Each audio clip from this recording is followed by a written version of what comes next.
Australian agriculture, a lot of what you guys do is dry land. And in the dry land, you guys have concerns or really have to look at the moisture content and what you guys are doing for irrigation. Now, there's a lot of different ways you guys are doing that down in Australia. So let's talk a little bit about some of the ways Australian growers help conserve that moisture and do different things to make sure that they have adequate moisture for their crops.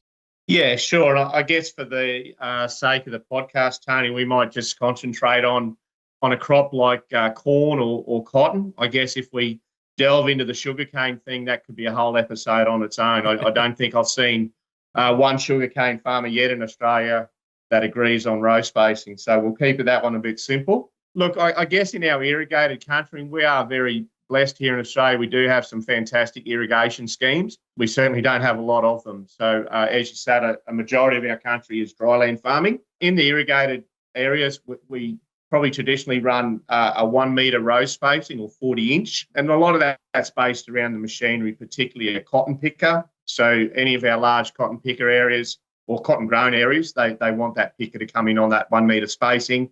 And then I guess our farmers continue with that 1 metre spacing for, say, corn, or while we're on those 1 metre spacings, or maybe in 1 metre beds in irrigation, we might then plant two 50 centimetre rows of, say, a wheat or a winter crop. That's 1 metre spacing. In our irrigation, we do run some 60-inch stuff or 1.5 metre. We do have some 30-inch stuff and what we call single skip. So when we get into a dryland situation, a lot of our growers would be on possibly 60-inch or 1.5 metre. There is some single skip, so one in and one out. So when we speak about single skip, we are planting a single row and then skipping a row. So that traditionally gives us about 66% of our area planted, and obviously all around conservation of moisture or having water ready when we need it the most time, which is critical times like flowering or stuff.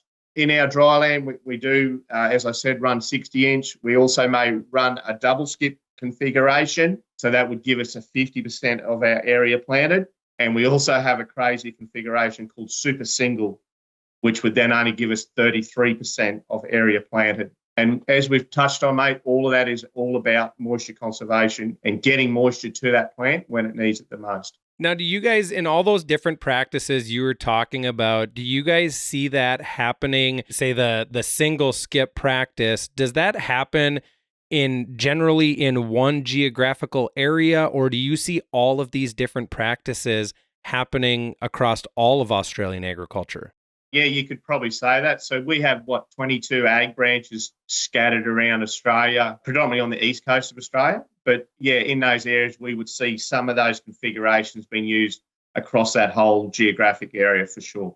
Not necessarily single skip being used in the southeast corner and double skip up in the northeast corner. It's kind of scattered all throughout then. Yeah, correct. And I guess the interesting one there is we also now have cotton and crops grown up in what we call the Northern Territory, up in the far north, and they actually run on 1 metre row spacing, but because they're a rain-grown crop, they're very lucky to get that rain. And so when we talk about the wet season in the Northern Territory, we might get up to 1.5 metres of rain in crop for that wet season, which traditionally starts in December. So they are probably the exception of our dryland farmers because they have so much in-crop rain.